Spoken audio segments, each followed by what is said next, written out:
我自己個人認為咧，最需要具備嘅係你要有信仰，但係唔可以迷信。另外一點就係，我唔一定要做一個好人，但係我唔可以呃人。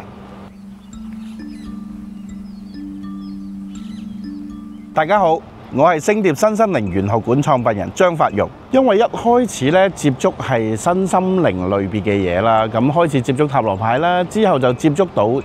色彩方面嘅一啲 New Age 嘅嘢。之後有一次喺學校，因為我以前係一個中學老師嚟嘅，咁我有一次帶隊嘅時候，有一個學生，因為佢幾日都去唔到廁所。因為我哋去中山嗰度咧軍訓，個女同學係表現好唔中意嘅，咁但係冇辦法，佢就一路要去，跟住佢幾日都去唔到廁所，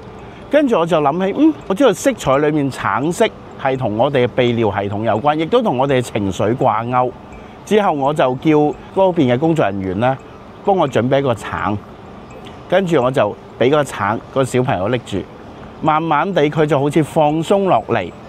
之後咧就開始講佢嘅一啲狀況。原來佢屋企人係學校嘅高層。佢嚟呢個活動之前咧，佢隻狗咧就前一日就死咗。咁佢好唔開心之餘，加上佢爸爸嘅逼迫咧，咁佢一定要去呢個活動，所以佢就覺得好唔開心，壓住情緒抒發唔到，就去唔到廁所咁樣。但係當佢講完抒發晒之後咧，就真係可以去到廁所，成個人精神翻晒咯。咁呢個係我一個比較特別喺色彩上面帶俾我嘅經歷。咁後來咧覺得應該能夠將更多嘅帶俾唔同嘅層面嘅人，因為我接觸以前都係中學生，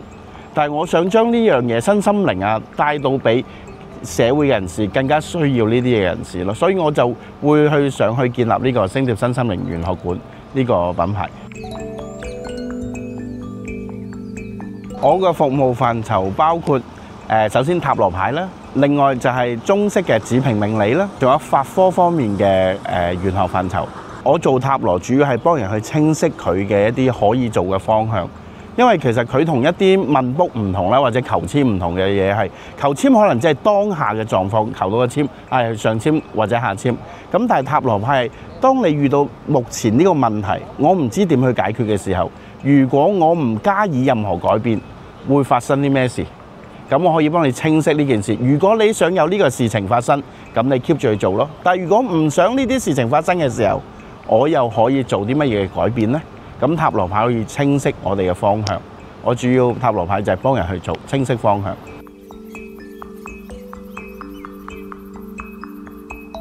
法科方面，因為我自己本人係西天茅山嘅傳承啦，咁主要係茅山術嘅一啲嘢，例如幫人祈福啊、增運啊、驅邪啊、化煞啊、喊驚啊之類嘅嘢，我哋都有處理嘅。而家好多人呢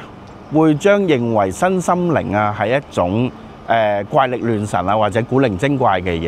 嘢，或者同某一種工具掛鈎咗。其實唔係㗎，喺我自己睇法嚟講呢，身心靈係一個生活態度。我哋點樣面對我哋日常生活發生嘅任何事情？我希望將